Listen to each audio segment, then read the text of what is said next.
You can have deep conversations for hours. Time flies and you don't get tired. But if you replace that kind of conversation with 10 minutes of "How are you?", "I'm good," "The weather is cold," small talk, you start to feel drained inside. This situation is extremely common in the world. Even highly social people become exhausted by superficial conversations. Everyone notices it, but nobody really knows why. You are on Monk's channel. In this video, I'm going to explain why small talk consumes so much energy, how your brain codes it, and how you can deal with it. This video will disturb you in a positive way. If you watch until the end, you'll realize something very important. Enjoy the video. You run into an ordinary coworker at work. You are not very close, but you also don't feel anything negative toward them. You feel neutral. They ask you, "How are you?" At that moment, the automatic response loads instantly. "I'm good. How are you?" It is painfully obvious that this is automatic and not sincere. The reason it becomes automatic is because your mind realizes the lack of authenticity in the question. You answered, "I'm good," asked them back. They also said, "I'm good," and the conversation ended. The entire conversation lasted only 30 seconds. Yet despite how short it was, it still exhausted you. Let me give you two different scenarios. 1. When you sit and talk with a close friend, hours pass like water flowing.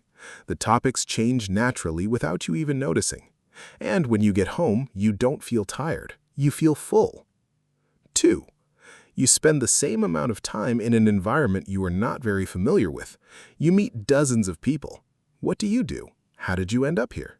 The weather is beautiful, isn't it?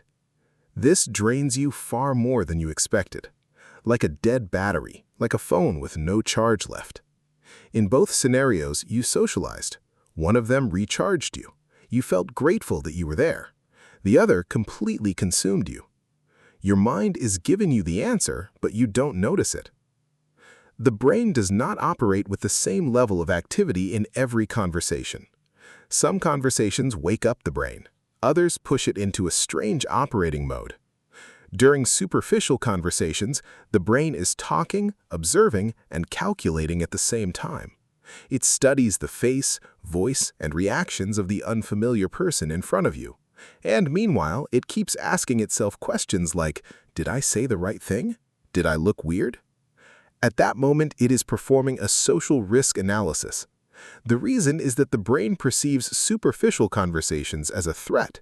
In a deep and sincere conversation, there are no rules. Two people trust each other and simply talk. But in small talk, everything is uncertain.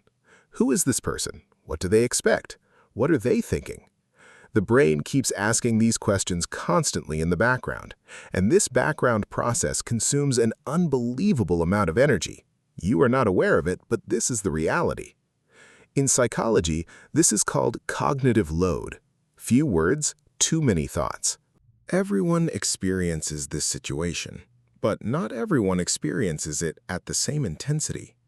Some people are slightly nourished by superficial conversations. They gain energy from them. They enjoy them. Others experience the complete opposite. They become drained. The difference here comes from the search for meaning. Some brains associate the value of a conversation with what they learned from it. Did I learn something? Did I see something differently? Did something inside me change? Superficial conversations usually give these brains nothing. There are words, but no meaning. There is sound, but no connection. And the brain records this as wasted energy. That is exactly where the exhaustion comes from. This is the main reason behind the fatigue. Now comes the performance part. During superficial conversations, you are performing. In a deep conversation, you are not acting. If you say something wrong, you laugh about it. But during small talk, you are playing a character. The polite character, the charming character, the character that causes no problems. When someone asks, "How are you?" you do not tell them how you actually are, and honestly, you don't even want to, because the other person is not truly curious about the answer. This is where the art of performance begins, and maintaining a performance requires energy. Naturally, actors become exhausted by the end of the stage play. In the past, you had to physically meet people to experience superficial conversations. Social media made this much more complicated. Now small talk does not only happen face-to-face. There are messages, comments, stories. You write, "Get well soon." You are not being sincere. You wrote it out of politeness. Even though each of these interactions seems insignificant, they each take away a small amount of energy. And you experience this situation dozens of times every single day. At night, you feel exhausted and you don't know why. This is why. In psychology, this situation is called superficial interaction fatigue. During superficial conversations, people consume far more mental resources compared to deep conversations. Because during deep conversations, the brain enters a flow state. During superficial conversations, however, the brain remains in constant control mode, and naturally, this protection mechanism exhausts people. The control mode in the mind is the mode that consumes the most energy. The people who get the most exhausted by small talk are meaning-oriented individuals, people who think deeply, people who question things. If you're watching this video, there's a high chance you are one of those people, and that is not a problem. On the contrary, it is a powerful trait. Some people do not care. Others want to dive into the depth of everything and confront reality itself. So far, I have explained the reasons behind this problem. Now, I'm going to explain how to break out of this cycle. I'm giving you a 3-step prescription. Step 1. Recognize the voice. When you enter a superficial conversation, listen to the voice inside you, the discomfort, the emptiness. The moment you feel it, tell yourself this. This feeling is not my weakness. This is my brain searching for meaning. The moment you say this sentence, you stop blaming yourself, and the brain relaxes, because a feeling you recognize can no longer control you. Step 2. Stop performing, start observing. This is the most important part. In superficial conversations, the goal is usually to manage the conversation correctly, to say the right thing, to satisfy the other person, to avoid looking weird. Stop doing that.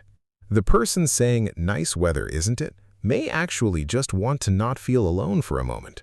Maybe they went through something very difficult that day and cannot talk about it. You are still inside the superficial conversation, but now you are an observer. And observers do not consume energy. On the contrary, they collect energy. When the brain enters curiosity mode, alarm mode shuts off automatically. There is no need for control anymore. You are simply watching. You are simply understanding. This is a small mental shift, but its effects are enormous. Knowing these things means knowing how to manage your mind. And if you learn how to manage your mind, your life becomes better. Step 3. Learn to protect your energy. Superficial conversations will always exist in your life. But alongside them, you can create time every day for one deep conversation. With a friend, with a book, or even with yourself. When the brain's need for meaning is fulfilled, it becomes more tolerant of superficial conversations, because the brain shows patience when it is full. Think about it like this. If you go grocery shopping hungry, you want to buy everything. If you go full, you only buy what you actually need. When your need for meaning is satisfied, superficial conversations no longer consume you, because the brain is already full. Something you recognize can no longer control you. If you enjoyed the video, press the like button, and don't forget to subscribe to protect my banana supply. You are on the channel of the first monkey YouTuber, Monk. See you in the next video. Thank you.